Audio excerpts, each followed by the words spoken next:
Hey guys, how's everybody doing? Welcome to the Smoky Mountain Homestead YouTube channel. And today we're going to be doing a video on FFA hogs. We're raising them for shows and how unsuccessful we were, all the mistakes that we made, and how we went from complete failure to kind of turning it around. This is the day before these guys go off to the big house and become bacon for us, but it's been a fun journey and we're going to tell you all about it.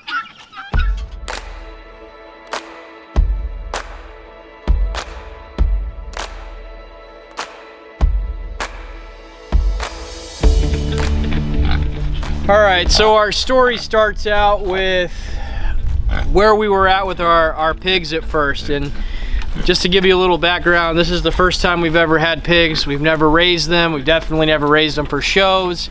In fact, I had zero interest in any kind of hog. I was very much into pasture pigs. I started out with 2 IPPs, and I kind of fell in love with the idea of letting them be raised on pasture. I have a pasture that we set up back here. It's about 1/4 of an acre, maybe even a half an acre once you lay it down. Towards the end over here, we've got access to our creek, so they had continually large supplies of fresh water. And honestly, these pasture pigs, the 2 IPPs were doing great. They weren't tearing up the pasture. They weren't requiring a whole lot of inputs as far as feed goes. We just had to give them some minerals. They did do a little bit of rooting at first, but after we kind of got the mineral balance, it really was minimal what we were seeing. Then we decided, you know what, I like the IPPs. I also kind of am interested in coons or coonies. My kids say I say it wrong, but whatever. So we ended up getting a male cooney for Father's Day. We really liked him and decided, you know what, we liked a lot of the traits from the cooney, so we decided to get a female so that we could breed them. Then we basically were set on doing pasture pigs. Altogether, the 4 pigs were not tearing up the farm. They were actually doing a really good job with our pasture. They did have little specks here and there that they did tear up, but for the most part, they were kind of respectful to the land, and we liked it. Then the kids got this awesome idea from school, from their FFA program, that they were going to raise hogs. So initially, after a lot of convincing, my son talked us into it. We were going to get 1 hog, and I was going to put him in with my pasture pigs and just kind of raise them the same way as the pasture pigs, and you know, give them more food because they root and all that stuff. So we decided, you know what, we're going to put them in with the pigs. And then I came home, and my other son had talked my wife into another one, so then we were planning on getting 2. And then I came home and there was 3. So I had 4 pasture type pigs and then 3 of these hogs. And these hogs were just, they weren't as big as my pasture pigs yet. They were actually quite a bit smaller. But we put them in there, and within a couple of days they were bigger than the IPPs. I think they were already bigger than the coonies, but they definitely grew really fast. Then all of a sudden we started noticing the pasture getting uprooted a little bit, and then a little bit more, and then all of it was uprooted. And these pigs just basically tore this pasture apart, and they probably taught my pasture pigs some bad habits. So now I've got to get them out of those bad habits. Then after I'd done a video on feeding pigs, I thought we had it figured out. They seemed like they had quite a bit of growth. My kids then went to the hog show for the first time, and we learned that we were doing everything wrong, which was kind of fun.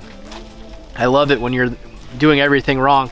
But it was a piece of humble pie for the family and for the boys, learning from our mistakes. You know, they got last and second to last, but my son did get, I think, first place in like knowledge of pigs, which was kind of impressive. He knew all about them, but we didn't apply any of our knowledge because I don't know if they weren't paying attention or I was stubborn. They're gonna say it was me, I'll say it was them.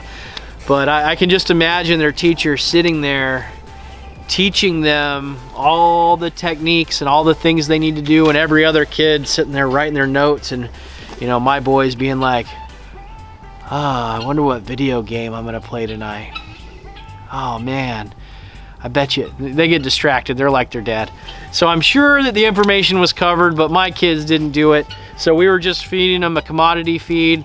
You know, I was giving them a lot of it. The pigs didn't really love the commodity feed though, but they sure did eat it, and they ate a lot of it.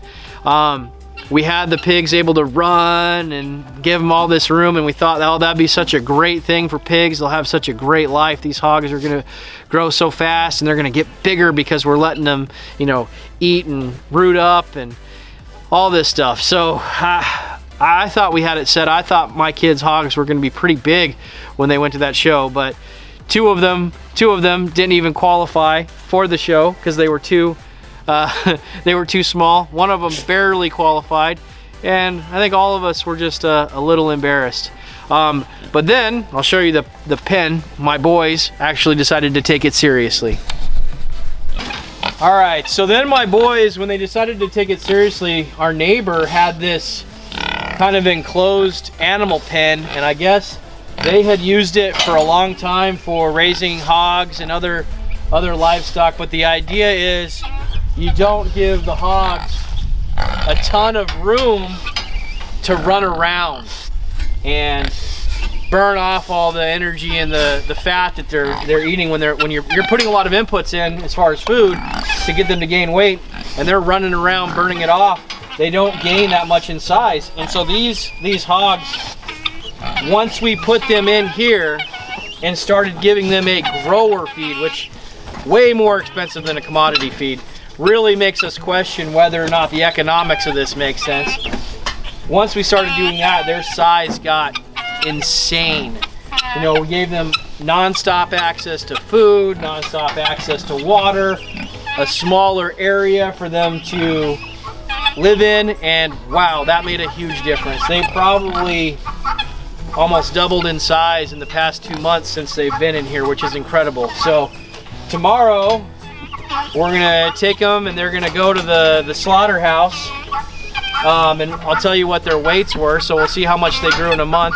I'll update the video as we get there, but very impressed with what we've been able to do here. All of it's been my boys, you know, good job to them. And we'll see how much we get, but the lessons we learned when raising pigs for slaughter like this type of hog. If you want the fast growth, you want the quick results, you've got to have a smaller area for them to live in. You've got to give them a higher carbohydrate grower feed, access to as much water as they can drink, and just let kind of nature take its course. I mean, that's what would happen to us if we were in a small confined area, couldn't move around, and we were given nothing but carbohydrates. We would get extra piggish ourselves. So we're excited to tell you the weight, and I'll update you in just a minute with that. All right, these little butt heads are ready to go off to the bacon factory. It's been fun. It was not fun though, getting them in here. But they're gonna be heading off first thing in the morning. So bye-bye hogs, hopefully for the last time. All right, so the pig went to the butcher, and the one that we ended up keeping was the Duroc, which was the brown pig, and he was in December 2nd when we had the hog show. He was 152 pounds, and he ended up weighing on January 31st, he ended up weighing 295 pounds, and we got over 140 pounds of pork.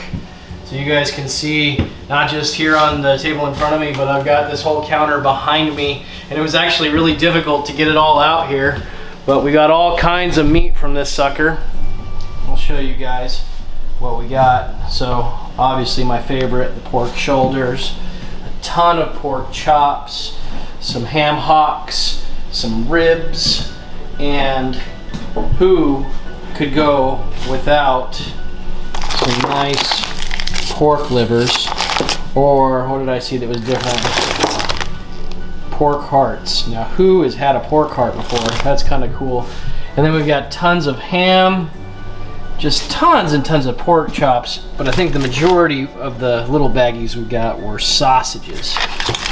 So that is pretty darn cool. So yeah, this is all the meat that we have. We actually butchered this. We got the meat back on Friday, so we've had a few of the pork chops. We've got some bacon curing.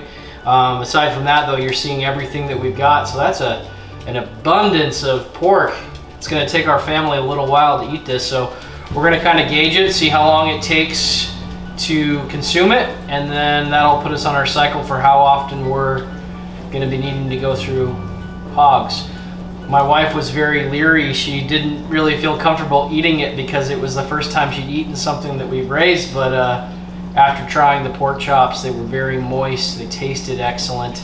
Almost the same difference as like tasting farm fresh eggs versus store-bought eggs. There's a noticeable difference, so we'll see if it remains that way now that we froze it a little bit, but we did take it somewhere to get butchered, and they put it in these freeze-dry bags. Makes it very, very, very, very convenient. So hopefully you guys enjoyed this video. Follow us, and we'll catch you on our next adventure. All right, bye.